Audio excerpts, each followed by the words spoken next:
जय श्री राधे। आप सभी का आपके अपने स्पिरिचुअल माइंड डायरी चैनल पर हार्दिक स्वागत है। आप सभी पर मेरे कान्हा जी की कृपा, मेरी युगल किशोरी जी की कृपा हमेशा बनी रहे। तो दोस्तों, आप सभी के सामने हम इस वीडियो में लेकर आए हैं देवउठनी एकादशी की व्रत कथा एवं उसके बारे में संपूर्ण जानकारी।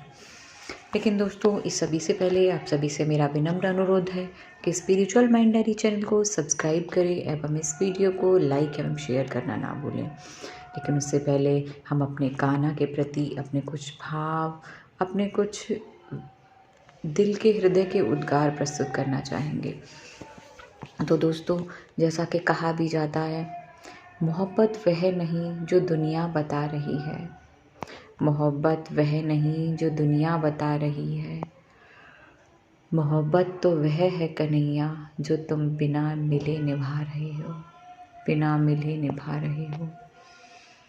ईश्वर ने सबको कुछ न कुछ कमी दी है और वह इसलिए दी है कि बैठा हूँ तेरे हाथ में, सब कुछ नहीं है, सब कुछ नहीं है।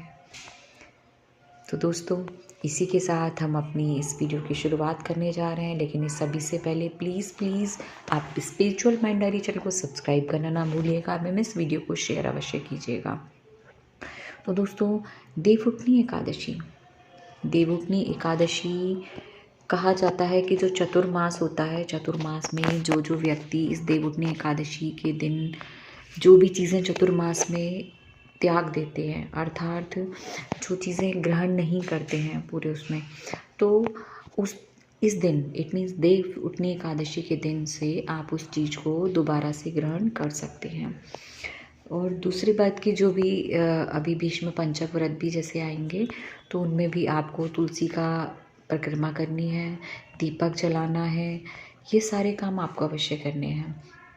तो कहा जाता है कि ये जो देवउठनी एकादशी है, इस देवउठनी एकादशी में जो चतुर्मास तक जब देवता होते हैं, जो विष्णु भगवान होते हैं, वो शयन निद्रा में रहते हैं। और इस अवधि के बाद कार्तिक मास के शुक्ल पक्ष की एकादशी को देवउठनी जिसे कहते हैं, इस दिन उनको जागृत होना होता है। तो देवउठनी एकादशी को प्रबोधिनी एकादशी भी कहते हैं। यह तिथि इस साल 23 नवंबर दिन गुरुवार को मनाई जाएगी। इस दिन भगवान विष्णु की पूजा करने से विशेष लाभ होता है। और धार्मिक मान्यता के अनुसार एकादशी इस तारीख को सच्ची श्रद्धा और भक्ति भाव से भगवान विष्णु की पूजा करने से सभी मनोकामनाएं पूर्ण होती हैं। कहा जाता है कि देवउठनी एकादशी के दिन सुबह ब्रह्म मुहूर्त में उठकर नित्य कर्मों से निवृत्त होकर पानी में स्नान करके इसके पश्चात संकल्प लें कि मैं इस व्रत को करूँगा और सूर्यदेव को जल देकर फिर भगवान विष्णु की पूजा करें। उसके बाद चावल के आटे से माँ तुलसी का चौका बनाकर शालिग्राम और गन्ने की पूजा अर्चना करें और आरती करें। इससे भगवान विष्णु का आशीर्वाद प्राप्त होता है। इसी दिन से शुभ कार्यों की शुरुआत भी की जाती है। आषाढ़ मास में देवशयनी एकादशी से लेकर चतुर्मास तक देवता शयन निद्रा में रहते हैं। इस अवधि के बाद कार्तिक मास के शुक्ल पक्ष की एकादशी, जो कि देवशयनी के नाम से जानी जाती है, तो देवशयनी के बाद ही विष्णु भगवान शयन से बाहर आते हैं। इसी दिन ही चतुर्मास का समापन होता है। इस दिन शुभ कार्य प्रारंभ होते हैं, जैसे विवाह, मुंडन, सगाई, गृह प्रवेश आदि शुभ मुहूर्तों की खोज एवं शुभ घटनाओं का आरंभ होता है। तो दोस्तों, आगे हम इस वीडियो में आपको बताएंगे इस दिन कब आप एकादशी व्रत शुरू हो रहा है ये, और किस दिन समाप्त होगा और पारण, ये सारी चीज़ें आपको बताएंगे। तो देवउठनी एकादशी जो तिथि की शुरुआत हो रही है वो 22 नवंबर रात को 11:03 से हो रही है। और देवउठनी एकादशी जो समाप्त हो रही है तिथि, ये 23 नवंबर रात को 9:01 तक। तो उदया तिथि के अनुसार हमारे हिंदू धर्म में जो व्रत किया जाएगा ये 23 नवंबर, क्योंकि उदया तिथि के अनुसार इसी दिन ये एकादशी लग रही है सुबह सूर्य उदय के समय, बाकी समय नहीं लग रही है। तो इसलिए हम 23 तारीख को ही इस व्रत को रखेंगे। आगे दोस्तों, इसका जो पारण समय रहेगा, देवउठनी एकादशी के व्रत को खोलने का समय अर्थात 24 नवंबर सुबह 6 बजे से लेकर सुबह 8:13 तक। तो दोस्तों, इसको अवश्य आप इस बीच में, मतलब ये जो 6 से 8:15 के बीच का समय, इस समय के बीच में ही आप अपने व्रत का पारण अर्थात खोल लीजिएगा। क्योंकि कहा जाता है कि अगर इसके बाद अगर हम पारण करते हैं या व्रत को खोलते हैं तो उसका हमें पूरा लाभ नहीं मिलता है व्रत करने का। तो आगे हम इस वीडियो में आपको बताने जा रहे हैं देवउठनी एकादशी की व्रत कथा। तो दोस्तों व्रत कथा इस प्रकार से है। पौराणिक काल में एक राजा के राज्य में सभी लोग एकादशी व्रत करते थे। इस दिन राज्य के सब किसी भी व्यक्ति को नहीं दिया जाता था। एक रोज दूसरे नगर से एक व्यक्ति नौकरी मांगने के लिए राजा के दरबार में आया। उसने राजा से नौकरी की प्रार्थना की। उसकी बातें सुनकर राजा ने कहा, मैं नौकरी तो तुम्हें दे दूंगा, लेकिन एकादशी के दिन तुम्हें अन्न नहीं दिया जाएगा। यह बात सुनकर नौकर खुशी से झूमने लगा और हंसी खुशी उसने शर्त मान ली।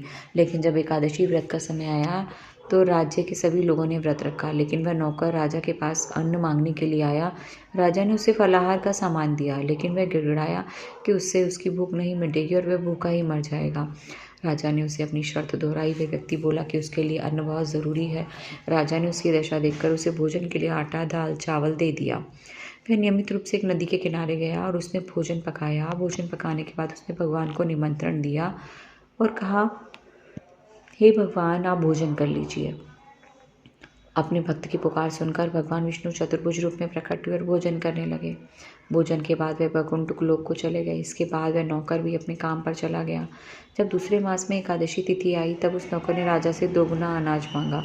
जब राजा ने इसका कारण पूछा तो उसने साफ साफ बता दिया कि पिछली बार उसका सारा खाना भगवान कर गए थे, जिस वजह से वह भूखा रह गया था।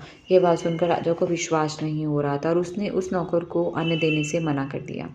तब नौकर ने उस राजा को अपने साथ चलने का निमंत्रण दिया और कहा कि वह खुद ही देख लें। उसके बाद नौकर के साथ राजा नदी के किनारे गया और एक पेड़ के पीछे छिप गया। वह पीछे छिपकर पूरे घटनाक्रम को देखता रहा। इस बार भी नौकर ने भगवान भोजन पकाया और भगवान को निमंत्रण दिया, लेकिन इस बार भगवान प्रकट नहीं हुए। शाम तक वह भगवान का इंतजार करता रहा, उन्हें पुकारता रहा। अंत में उसने कहा कि हे भगवान, यदि आप भोजन करने नहीं आएंगे तो मैं नदी में कूदकर अपने प्राण त्याग दूंगा। वह नौकर जैसे ही नदी की ओर बढ़ने लगा तभी भगवान विष्णु प्रकट हो गए और उन्होंने अपने भक्त के द्वारा बनाया गया भोजन ग्रहण किया। भोजन करने के बाद वह उस नौकर को अपने साथ अपने धाम ले गए। राजा को यह आभास हुआ कि वह भगवान की भक्ति नहीं बल्कि आडंबर कर रहा था। सच्ची भावना से भगवान प्रसन्न होते हैं और दर्शन प्रदान करते हैं। तब से राजा भी सच्चे मन से एकादशी का व्रत रखने लगा और अंत में उसे स्वर्ग की प्राप्ति हुई। तो ये थी एकादशी व्रत की व्रत कथा। आगे हम अपने वही कान्हा को बस हम इतनी ही प्रार्थना करेंगे। तेरा जिक्र, तेरा फिक्र, तेरा एहसास, तेरा ख्याल, ओ मेरे गिरधर गोपाल।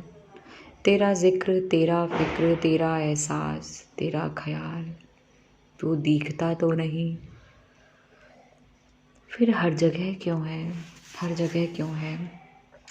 शिकायतें तो कभी ख़त्म नहीं होंगी, रूठना, मनाना, नाराज़गी सब अपनी जगह पर।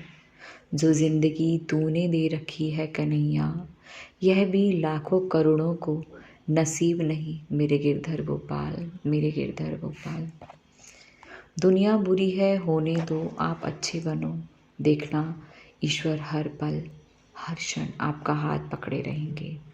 इसी के साथ मैं अपनी वाणी को विराम देती हूँ और अंत में सभी मिलकर बोलेंगे, जय जय श्री राधे, जय जय श्री कृष्ण, जय जय श्री कृष्ण।